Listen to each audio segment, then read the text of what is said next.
क्या कभी ऐसा हुआ है आपके साथ कि किसी ने आपसे कोई वादा किया हो और वो वादा पूरा ना हो पाया हो? शायद किसी व्यक्ति ने, शायद जीवन ने, शायद भाग्य ने या स्वयं ईश्वर ने। और तब मन में शिकायत भी होती है, दर्द भी होता है और कभी कभी क्रोध भी।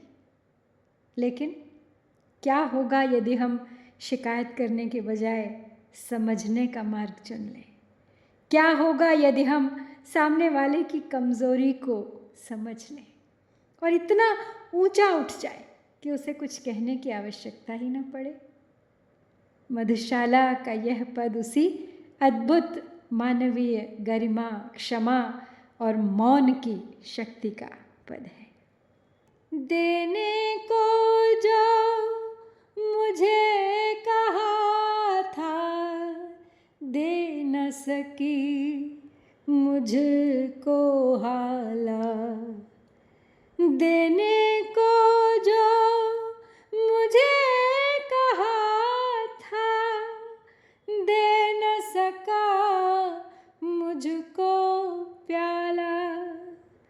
समझ मनुज की दुर्बलता में कहा नहीं कुछ भी करता, किंतु स्वयं ही देख मुझे अब, किंतु स्वयं ही देख मुझे अब, शर्मा जाती मधुशाला, किंतु स्वयं ही देख मुझे अब, शर्मा जाती मधुशाला। देने को जो मुझे कहा था, दे न सकी मुझको हाला। मतलब जिसने मुझसे वादा किया था कि मुझे हाला देगी, वो अपना वादा पूरा नहीं कर सकी। ये हाला केवल मदिरा नहीं है, ये हो सकती है प्रेम की, सम्मान की, सफलता की, सुख की, अवसर की या जीवन के किसी स्वप्न की हाला। कितनी बार ऐसा होता है कि जीवन हमें आशा देता है लेकिन वो आशा पूरी नहीं होती। देने को जो मुझे कहा था, दे न सका मुझको प्याला।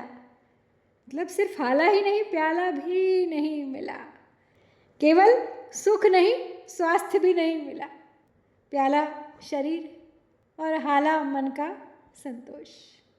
अर्थात केवल फल नहीं बल्कि उसे प्राप्त करने का माध्यम भी नहीं मिला।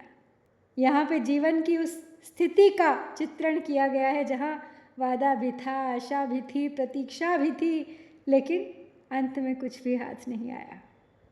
समझ मनुज की दुर्बलता में कहा नहीं कुछ भी करता। मैंने कुछ कहा नहीं, मैंने शिकायत नहीं की, मैंने दोष नहीं दिया। क्यों? क्योंकि मैंने मनुष्य की दुर्बलता को समझ लिया। कितनी अद्भुत बात है। अधिकतर लोग क्या करते हैं? आरोप लगाते हैं, शिकायत करते हैं, कटुता पाल लेते हैं, लेकिन यहाँ पे कवि समझा रहे हैं कि जिसने वायदा किया था शायद उसकी नीयत खराब नहीं थी, शायद उसकी क्षमता ही कम थी, शायद वो स्वयं अपनी सीमाओं का बंदी था, किंतु स्वयं ही देख मुझे अब, शर्मा जाती मधुशाला। यहाँ पे कविता अपने चरम पर पहुँचती है। तो कहते हैं कि मैंने शिकायत नहीं की, मैंने अपमान नहीं किया, मैंने कटु वचन नहीं कहे, और अब मधुशाला स्वयं मुझे देखकर लज्जित हो जाती है। ये कैसी विजय है?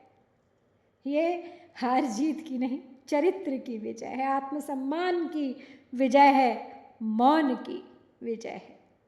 कितनी गहन दार्शनिक विचारधारा है कवि की। कहते हैं कि हर अपूर्ण वादा विश्वासघात नहीं होता। जीवन में कई लोग हमें निराश करते हैं, लेकिन हर व्यक्ति धोखेबाज नहीं होता। कई बार लोग देना चाहते हैं पर दे नहीं पाते। उनकी इच्छा होती है पर सामर्थ्य नहीं होती। शिकायत करना आसान है, समझना कठिन है। जब हम किसी की सीमा, कमज़ोरी और विवशता को समझ लेते हैं, तब क्रोध करुणा में बदल जाता है।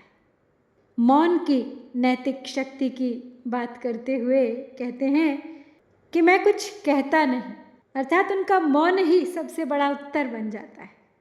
जीवन में कुछ परिस्थितियां ऐसी होती हैं जहां शब्द छोटे पड़ जाते हैं, वहां हमारा आचरण ही बोलता है। और शर्मिंदगी कहीं बाहर से नहीं आती। जब हम किसी को अपमानित करते हैं तो वो अक्सर बचाव करने लगता है, लेकिन जब हम गरिमा बनाए रखते हैं तो सामने वाला स्वयं अपने भीतर झांकने लगता है, और यही सच्चा परिवर्तन है। तो बस जीवन के लिए यही संदेश है इस पद से कि हर अधूरा वादा द्वेष का कारण नहीं होना चाहिए।